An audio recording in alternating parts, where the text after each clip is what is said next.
Thank you for joining us. You're about to watch the biggest conspiracy in basketball. Stay with us until the very end to find out the truth.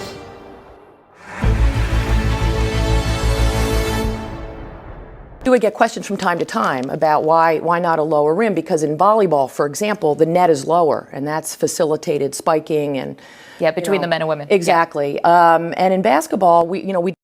This is Val Ackerman. She's a former WNBA president. She's speaking why not lowering the rim was her biggest regret in the women's game. Did handicap with a smaller ball, and that's what you now see in women's basketball at all levels. But we were sort of purists about the court size and the rim height. But Keep note that Val describes the WNBA as purist when it comes to women's basketball and the rim height. This is going to come out into full light later in the video. As you mentioned, it was a regret of mine that we never really just experimented with it, just sort of taking a group of players, put them in an extended. Discussions around lowering the rim is due to the WNBA not making a profit after 25 years in existence. It loses around $10 million a year, which equates to the low salary paid to its players. In short, I'm saying pay these women. That's what I'm saying. She's gonna go elegant about it. You need to be paid because you command the same respect. The game is just as good. People have to go and watch it. Speaking of LeBron and being here in Los Angeles. What the hell are you talking about? Basketball icons and fans have all questioned why not lower the rim for the women's game. But there's a deep, dark secret to that, and we'll get to that shortly. In beach volleyball, the women's net is maybe half an inch lower. You think if we just lower the rim so y'all could dunk like we dunk, that'll give y'all more oomph than you already have? Lobo had this talk during the Hall of Fame, and I was talking about doing something that gets, not your average fans, people that don't watch WNBA basketball. What can we do to get those fans to tune in? And I was like, why can't we lower the goal to at least 9.5 feet? Because I think for somebody that don't watch WNBA basketball, to have women dunking on other women would definitely bring more excitement to that game, and have, those guys that don't watch WNBA basketball tune in, and you get more fans that way. What do you think about that? Only playing basketball to dunk? I'm not sure. No, you playing to. You just want to see me dunk on somebody? I don't know. No. I mean, because listen, y'all are doing the step backs, the pull back. Y'all doing everything we're doing, but I don't see a lot of people going up with two hands and, back. Oh, it's coming. Opportunity is a. So you don't think if we just drop it to 9, 10 Nah. and a half? I guarantee think, Flash? Layla, she's into dance, but my next child will be drop step dunking. Oh, no offense, lady, but Cap. Despite the popular opposition, multiple WNBA players have publicly advocated of lowering the rim to fit the women's game, like Elena Del Don and Courtney Williams. They both believe that adjusting the rim is the future of the women's game. Not only will it help them to dunk, but it will also heighten their shooting capabilities as well. It's so much deeper than just dunking. Think about the Stephs in the game. Now you got people like Arike who can shoot from Steph and Dame range. Now you got people like Allie Quigley and Tina Strickland, Rachel Banham who's shooting crazy. Now they can go back there and make because again, now you're making the game genetically fitting for a woman. And that's why that's why I'm always gonna respect my OGs and my vets, but I really want them to just inform themselves and really look back and just think about it. Just take a step back and think about it. Softball and baseball is not the same because they took the time to make the game different for them women. Volleyball is not the same. The net is lower because they took the time to change the game to fit it for a woman. We already have smaller basketballs. Why not lower the rims? Because why? Because now, again, you have to put more money into it, and now you have to put money into it. Wait. Courtney's definitely right.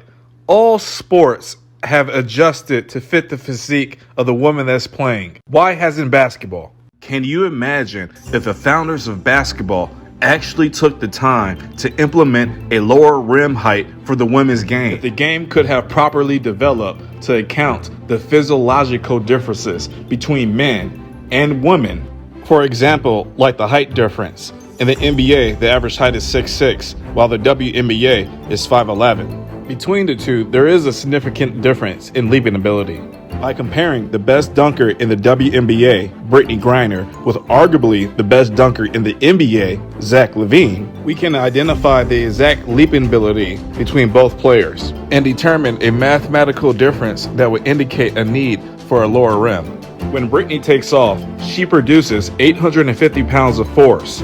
Zach LaVine, he produces a whopping 1,400 pounds of force, which is a significant difference. Even during the time of the conception of basketball, there were still significant differences between the physical standards of men and women. But what if the founders have indeed accounted for the physiological differences? Then you will see star women players like Paige Bueckers going down the lane, finishing with a slam, with the crowd going wild.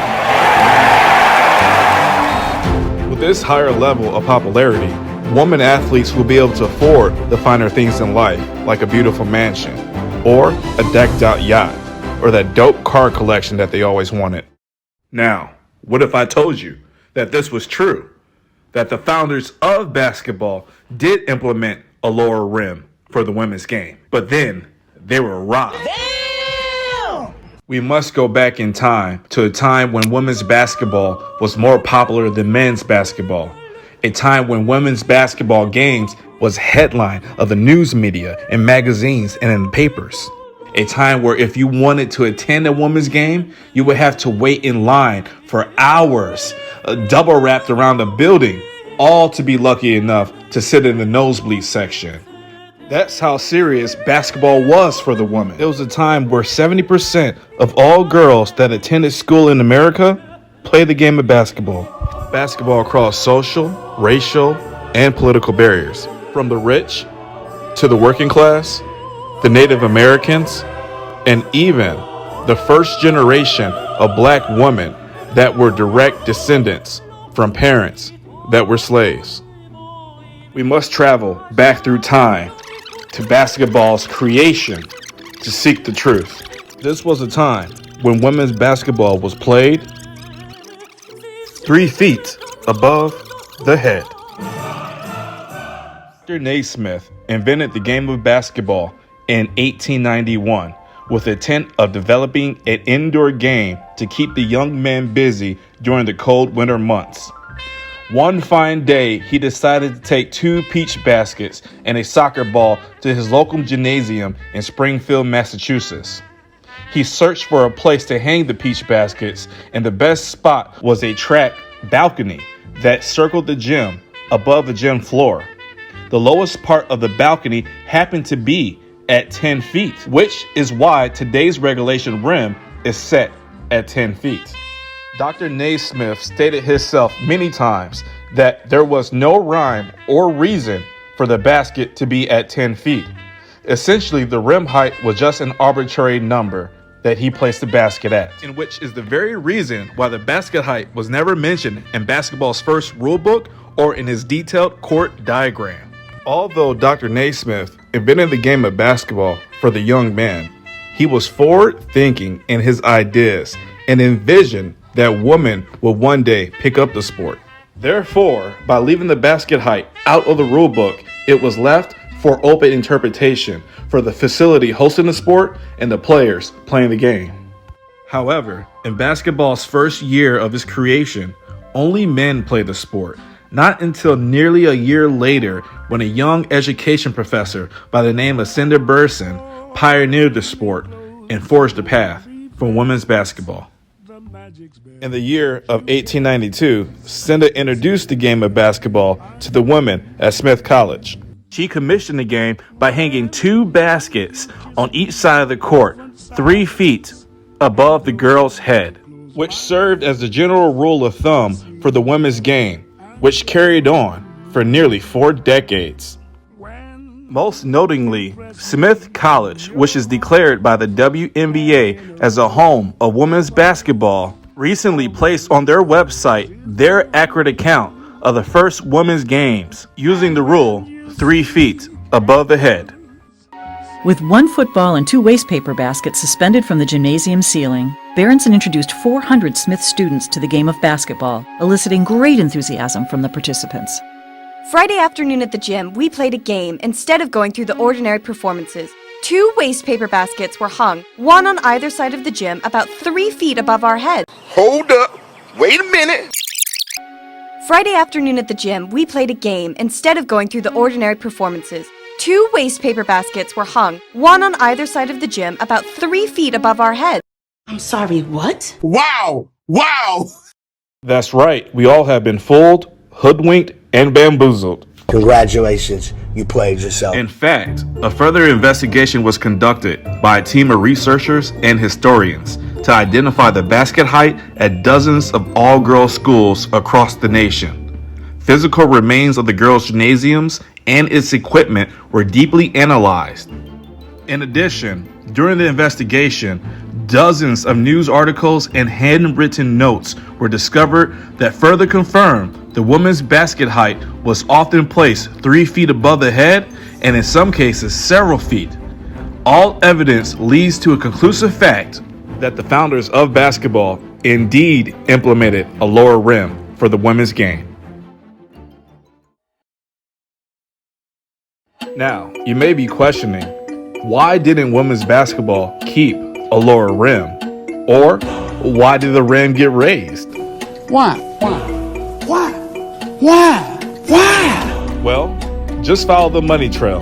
Stay tuned to our next video and make sure you click that subscribe button below as we expose the corporate greed, corrupt politicians, and the scandalous reason why still to this day they don't want you to know the truth behind the height of the rim for the women's game.